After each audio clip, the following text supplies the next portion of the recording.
Brian Dulesky with Able Distributors. When replacing parts of an existing Unico system, you got to make sure that you're sizing everything right. And more importantly, the guy that did the work before you got there did it right.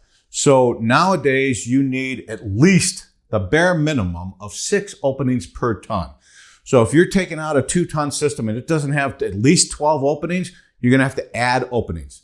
The next thing you want to do is make sure you got the correct size duct. So that 2-ton wants 12 openings and it wants to have 7-inch duct. If you don't have 7-inch duct, you're going to want to correct it before you start replacing things. The next thing you're going to have to know is whether the ductwork that's there, the existing ductwork, is it fiber or steel?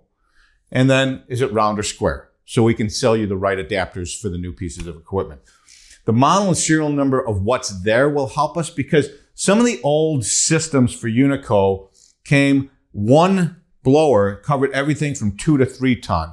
Well, now we have a 2 to 2.5, a 2.5 to 3. So we have 2 choices. So especially if you're just replacing the A coil, we need to know what blower you've got to make sure that that thing's going to clip in and fit and make your job easy.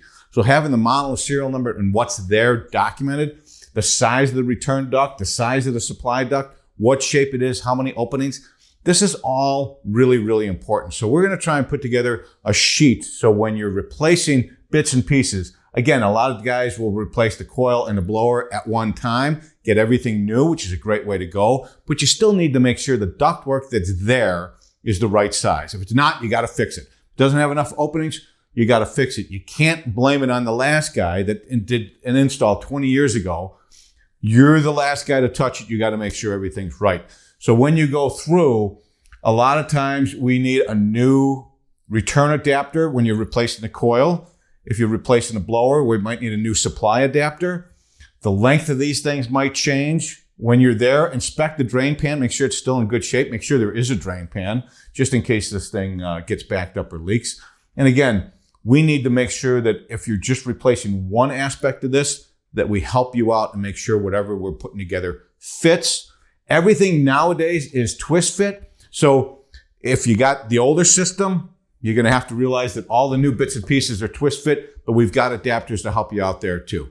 Brian Dulesky, Able Distributors. Thank you.